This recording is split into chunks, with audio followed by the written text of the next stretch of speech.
The Pokemon trading card game is something I never really understood as a kid. And now, here I am at the ripe old age of 29, diving right back into the fray. To keep things interesting, I'm going to stick to buying sealed product. No trades, no singles, no easy way out. With a budget of just $50 a week, I'm going to build the best competitive deck I can, and see how it stacks up against the pros.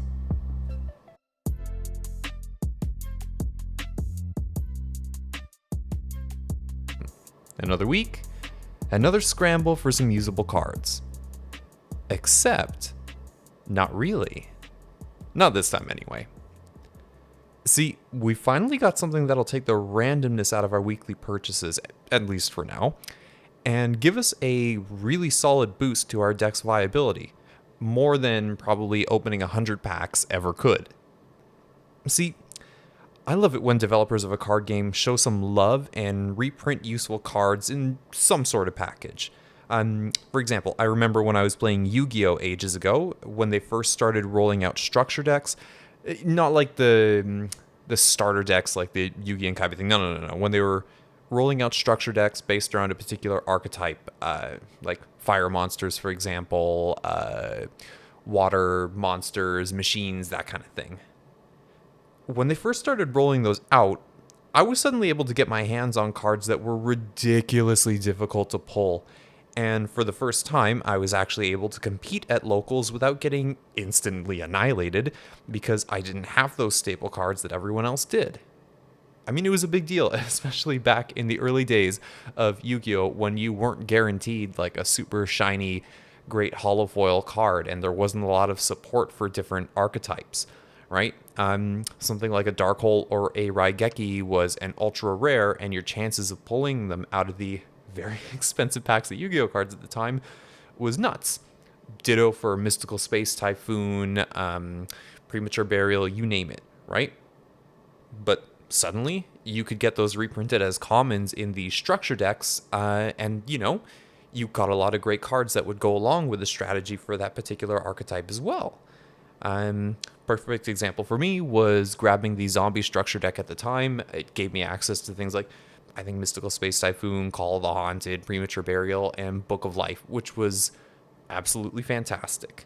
And, Yu-Gi-Oh! Has only gotten better in this respect with more structure decks, things like Dual Devastator, where you get, a solid pack like 60 or 70 staple cards, some of them which are like legit expensive, hard to get, super competitive cards, hand traps, that kind of thing.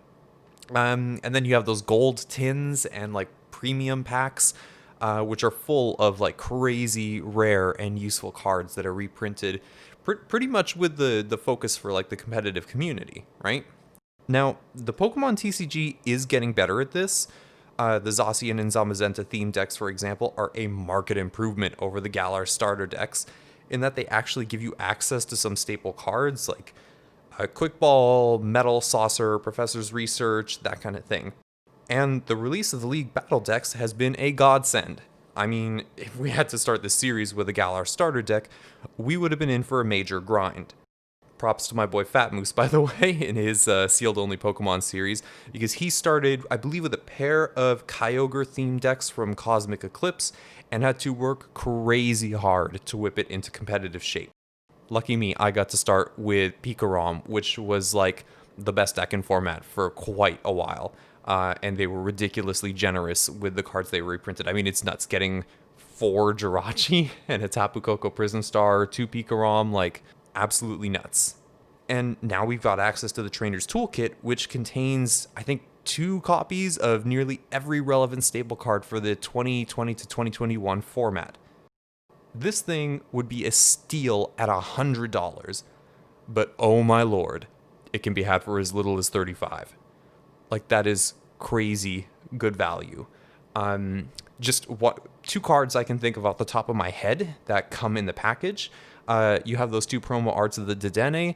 Dedenne GX on its own, I can confirm, looking at 401 Games, Dragon World, the usual places one would go to buy singles. $40, easy. $40 for the regular holo printing of it. Now, forget the alternate arts and all that. You're going to be shelling out like crazy for them. And then boss's orders, right? Even in just the base hollow form, easily 20, 25 bucks, $50 for the full art. $50. And you're getting 2 copies of each in a $35 package that comes with boosters. Yeah, this thing is crazy good. So let me not drag things out too long. I finally got one in the mail, courtesy of the great folks over at the Upper Hand, which is a fantastic trading card shop here in the GTA. I highly recommend you check their stuff out. Christian, the owner, is a fantastic guy. He worked like crazy to make sure I could get this right away so I could crack it open for you guys. So yeah, let's just open one up and I can show you exactly why these things are just pure value for the competitive Pokemon player. Ladies and gentlemen, it's finally arrived. The Trader's Toolkit is finally here. I have been waiting for this bad boy for a while. Big thanks to Christian over at the Upper Hand, which is where I get a lot of my Pokemon card supplies. If anything comes in a box, basically, he's the one hooking me up with it. A lot of respect for him. He has been moving a lot of these guys in the last couple days, and I am so happy that he was able to drop mine off today. And as a little bonus, he threw in a pack of Lost Thunder, which he really didn't have to do. It was very, very generous of him. Seriously, he's a great guy. He has really good deals on Pokemon cards, especially Elite Trainer boxes and stuff like that. A great selection of singles as well. So please check out the Upper Hand. I'll leave the information for that in the video description. Now, obviously, I am dying to open this guy up. But before we do that, we'll crack open this pack of Lost Thunder just to see what we got. And I mean, who knows? Maybe we get something cool. I know this is rotating out, but maybe we get something interesting that we can use, before the rotation takes place. I'm not ruling it out, ladies and gentlemen. Not ruling it out. Okay. Let's see what we got here. I cannot open booster packs to save my life. Okay. Well, that's going to get used before you see it. All right. So we've got Fanfi. Oh, God, I saw something back there. All right. Nincada, Meryl, Wurmple. Oh, you could just see the fringes. Litwick. Get out of here. Oh, my God. Oh, my God. Oh, Christian God. Thank you. This is ridiculous. The Heat Factory was one thing, but the Zeraora GX, yo, this thing is legit. We could actually use this pre-rotation. Oh my God. Metal Energy, Sightseer, Delibird, Cascoon. Oh my goodness. Oh my goodness. Those are such ridiculous pulls. This as well. This is going to be very useful for a fun little project I have in the work for you guys. But this, oh my goodness, this is definitely going in the deck right away. Sick pulls, ladies and gentlemen, sick pulls. And now on to the main attraction. Oh my goodness. I am feeling so good about everything right now. Okay, let's see. All right, so we've got 4 boosters. We have 2 of, Rebel Clash, look at that. Sword and Shield, and Unbroken Bonds, which is getting ridiculously difficult to find around here. We have some nice colorful sleeves, which will also come in handy. We've got some dice. Let's see, we have a giant stack of energy, which is great. Can always use that. Let's see, we've also got a rulebook and a deck building guide, which is nifty, and got a code card for all the contents in here.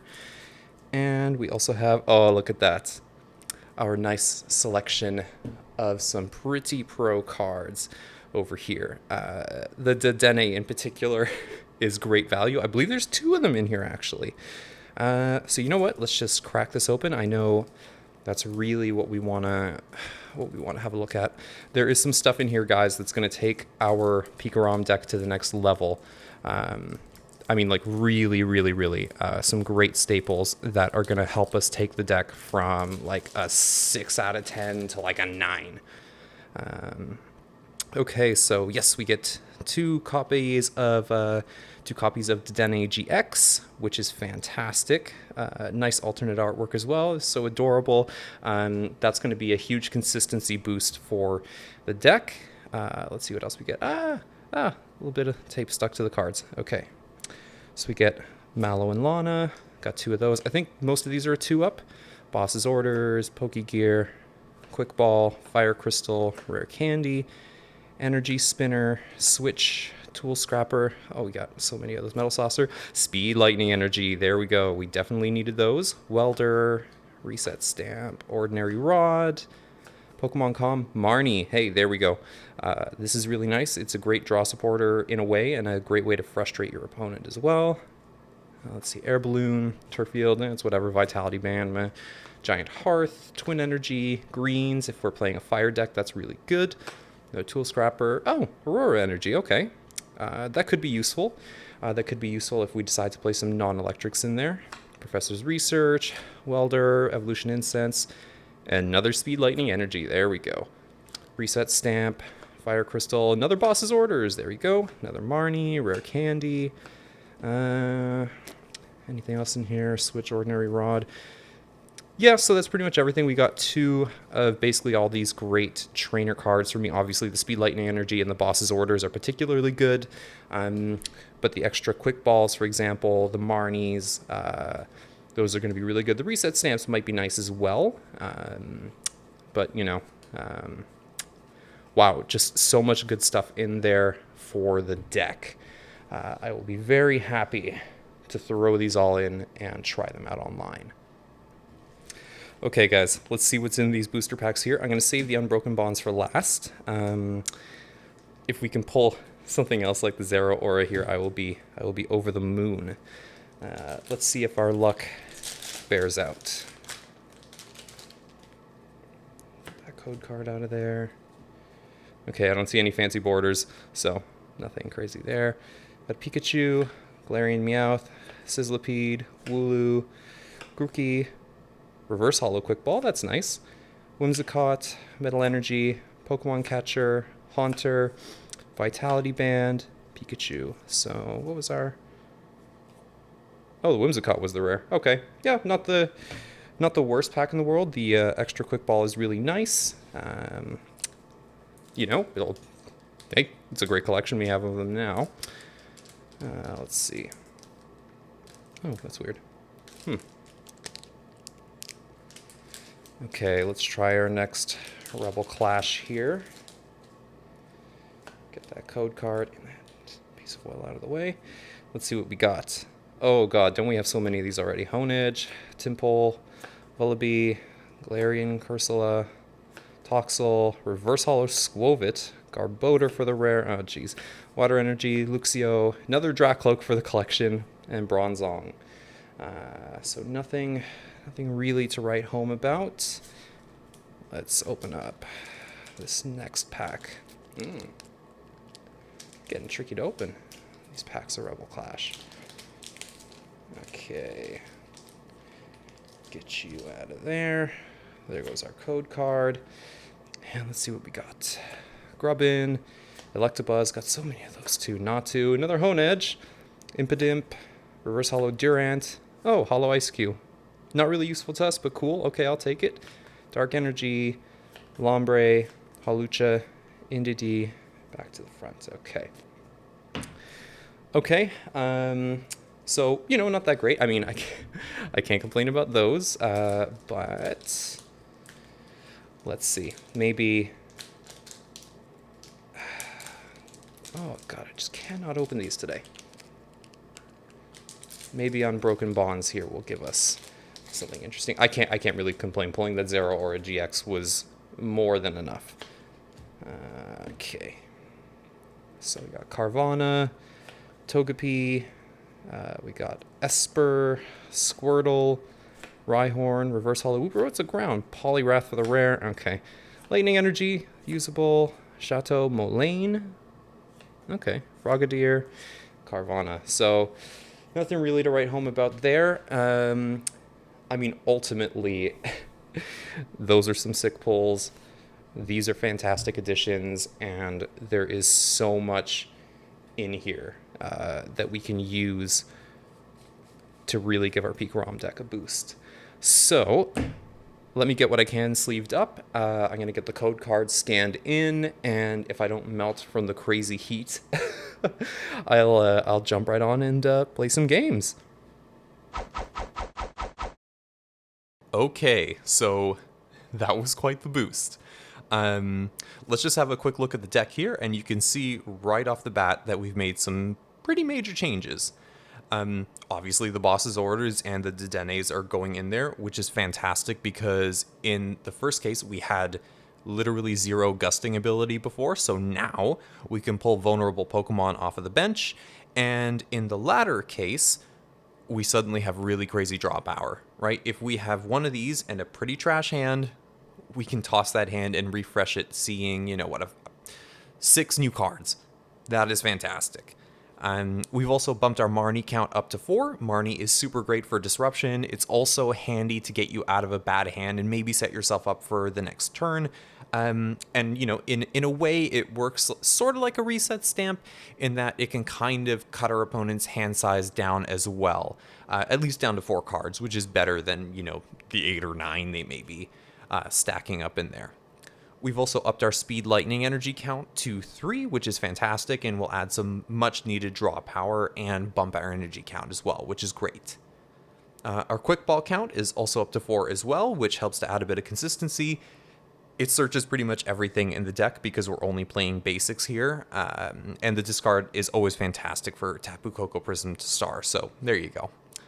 I am a little peeved that we couldn't excise some of the more awkward picks like Hoopa or the Tool Scrappers, but what can you do? We didn't really get much out of the booster packs either, but that's okay. We got more than enough value here for the week. Now, we are going to keep the Toxtricity V in there, at least until we can swap it out for the Bolton V or Tapu Koko V. I just think it's nice to have this 2-prize attacker that can get rolling right off the bat, poison stuff, and apply a little bit of pressure, basically. Now, you'll also see that I got that beautiful copy of Zeraora GX out of the free pack of Lost Thunder that Christian from Upper Hand was so nice to, include. But I cannot get it digitally, which is a major bummer because that thing is a linchpin for the Pikarom strategy. But I'm just going to have to do without. Unless some of you guys out there are willing to hook me up temporarily, but, I digress. The game must go on. So yeah, really, this is a big step in the right direction, a huge step in the right direction, and, I'm really excited to take what is essentially a brand new deck out for a spin, so without further ado, let's jump into round 1. Man, it really sucks when you get a fancy new tool or toy or whatever the case is, you go out, and then you scratch it right away. It's like getting a new sports car and you go out and somebody hits your back bumper. That's kind of how I feel about Game 1. Game 1 was just infuriating. And look, I've got no desire to do a beat for beat of it. I'm not proud of this game. I'm not proud about how I feel about it now. And to be honest, I just got to come out and say this to get it off my chest, express how I feel. If you play one of these status stun decks, you are a scumbag. I'm not saying this isn't a legitimate strategy or that you shouldn't play it, but honestly, I just find the whole thing kind of gross. These kinds of decks are no fun to play against, and they make games drag on unnecessarily long. Like, take the Butterfree here, for example. This Butterfree with the Panic Poison attack. It is just busted. No two ways about it. You have the ability to rapidly evolve this from the Caterpie all the way up to the Butterfree in one turn if you want, which is already crazy busted. No need for rare candy, nothing like that to cheat it out. No, you can have this thing turn 1. Its attack costs a single grass energy, and that attack poisons, burns, and confuses the active Pokemon. Like seriously, that card is an abomination and you're a scumbag for playing it. You add on the Panic Spores Parasects and all of a sudden you're stacking a crazy amount of damage. Like just one Parasect on the bench after that attack is enough to wipe a Jirachi. You get 2, maybe 3, and you're basically 2KOing a Tag Team GX Pokemon. And, you know, because of the way Confusion works, even if you hit the coin flip the one turn, it's not like, you know, you become cured of it. It just stays, right? Burn, maybe you get rid of it because, you know, that's a coin flip every turn, but still, that damage just stacks too much. It's way, way too easy to get this thing set up. It is just nasty. You know what? I know I managed to beat one of these decks in an earlier episode. Doesn't mean I hate them any less. This was just a lot of back and forth, and it got to the point where even though we each only took one prize, I did not want to waste another 30 minutes of footage playing against this thing. It was absolutely infuriating. So yeah, I scooped, and I just wanted to be on to the next game. Forget about it, be done with it, that's it. I'm not proud. I'm not saying don't play the deck. I'm just saying I really hate it. These are the games I do not look forward to on the ladder. And I do feel like a lot of people who are in the lower rungs of the ladder, like myself, are, you know, they rely on these decks. And don't get me wrong, it's a good gimmick. It's a good way, clearly, to, you know, hit back against some of the bigger decks. I just think that's not the kind of game I want to play. I would rather, like, go slugging it out with like a Reshizard deck or even a Dragapult, which is annoying in its own way, right? But these kinds of things, no. Moving on.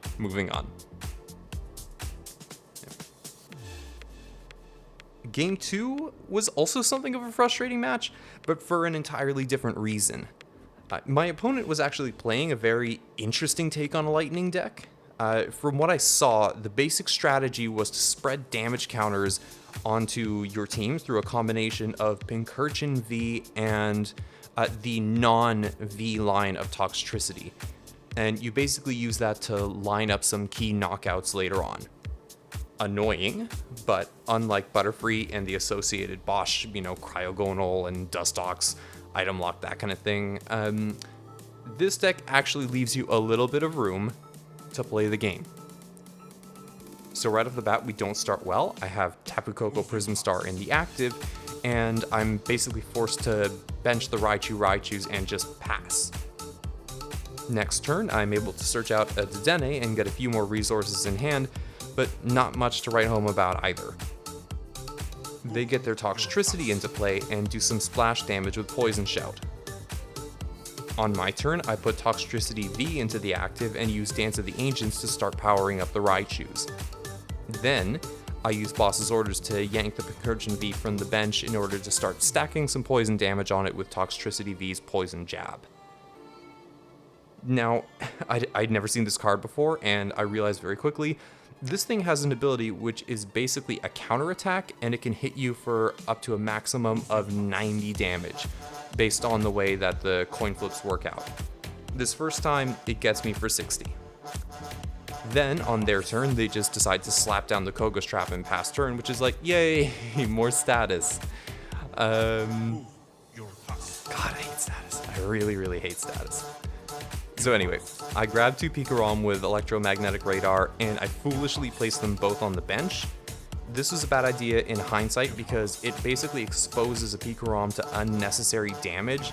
Like, this is a Pokemon I'm probably not going to power up, and just leaving it on there means, oh great, they can just start stacking damage counters on it and maybe work towards getting a 3-prize KO, right? It's basically just a sitting duck for my enemy, and if they want to gust me, eesh.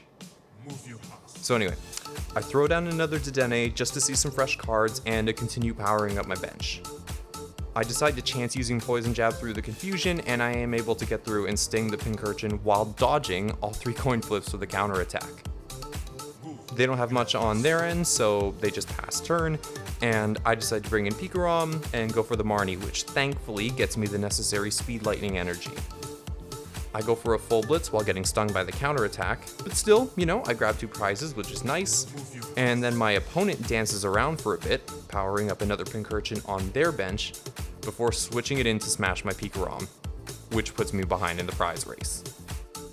I bring Toxtricity V in, but it doesn't stay there long. I use Mallow Lana to tag in the Raichus while healing Toxtricity because I can tell it's going to be a very grindy game. And then I use Tandem Shock to deal big damage and stun the Pincurchin. My opponent responds with Super Scoop Up, and of course, they get the flip, which is completely frustrating my efforts right now and making me take unnecessary damage. Toxtricity then comes back in and stings my board for even more damage. So now I'm in a rough spot because the Raichus are so close to being KO'd, which is going to be game for me if they get knocked out or I lose another Pikarom. So I start by just using a reset stamp, and then I Stellar Wish for another Mallow Lana. I use a switch to bring the Raichus back in and go for a Tandem Shock to KO the Toxtricity. Basically at this point, I'm banking on my opponent to not be able to accelerate enough energy onto the Pincurchin V, which they might be able to do because I've seen them play a bead in order to get the extra attachment for the turn. Now, my opponent benches their own Raichu and a Toxtricity V before passing the turn back to me, so great. We have one more turn to work with. I use Mallow Lana to heal up the Raichus and retreat them to the bench. And then, I just Poison Jab again. I basically managed to set up for another pivot into the Raichus on the next turn, so, slapping on a Vitality Band, I'm able to come back in and snipe the Pincurchin with Tandem Shock. My opponent apparently has nothing, so, when my turn comes back up, I use Boss's Orders, yank the Toxel on their bench up, and then Tandem Shock for game.